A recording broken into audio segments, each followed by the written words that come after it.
මුලින්ම search bar එකට ගිහිල්ලා සර්ච් කරන්න word කියලා.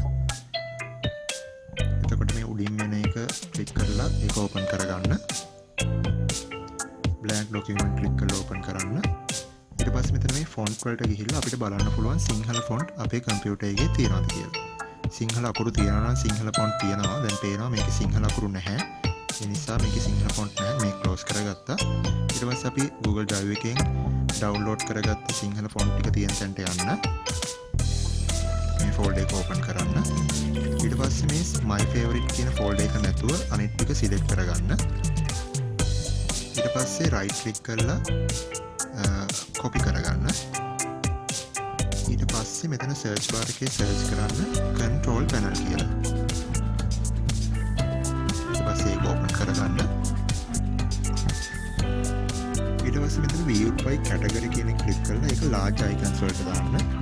ඊට පස්සේ මෙතන ඔයගලන්ට පේනවා fonts. එන්න ඒක ක්ලික් කරලා ඒක ඕපන් කරගන්න. ඒ කියන්නේ fonts folder එක ඕපන් කරගන්න.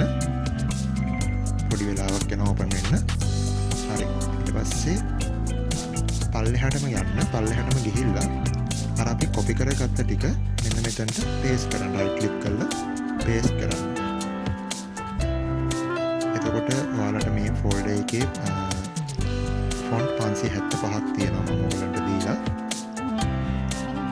එතකොට ඔයගොල්ලෝ කලින් තියෙන ෆොන්ට් තියෙන්න පුළුවන් මේකේ. එතකොට මෙන්න මේ විදිහට ඒක දෙනවා. එතකොට මෙතන do this all current items කියන එක no දෙන්න. එතකොට තියෙනේම replace වෙන්නේ නැහැ. නැති ටික විතරයි install වෙන්නේ. ඔය විදිහට ටික වෙලාවක් යනවා මේ ටික ඉන්ස්ටෝල් වෙන්න.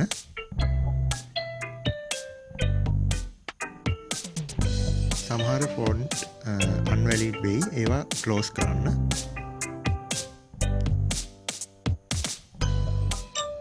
මේ විදිහට આવොත් cannot install කියලා આવොත් මේක ක්ලෝස් කරන්න.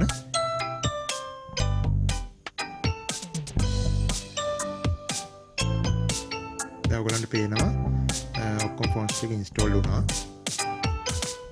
ඊට පස්සේ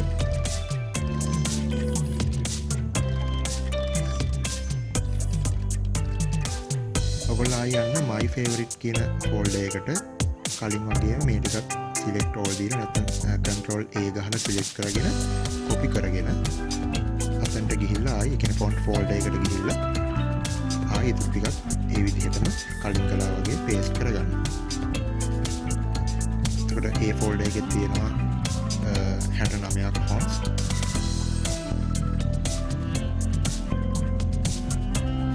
ඊට පස්සේ දැන් අපි fonts ටික ඔක්කොම හරියට install කරගෙන තියෙන්නේ.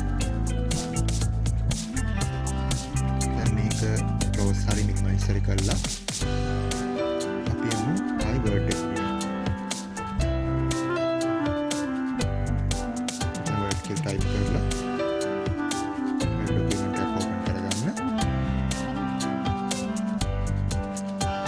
ඔයගොල්ලෝ කලින් බැලුවා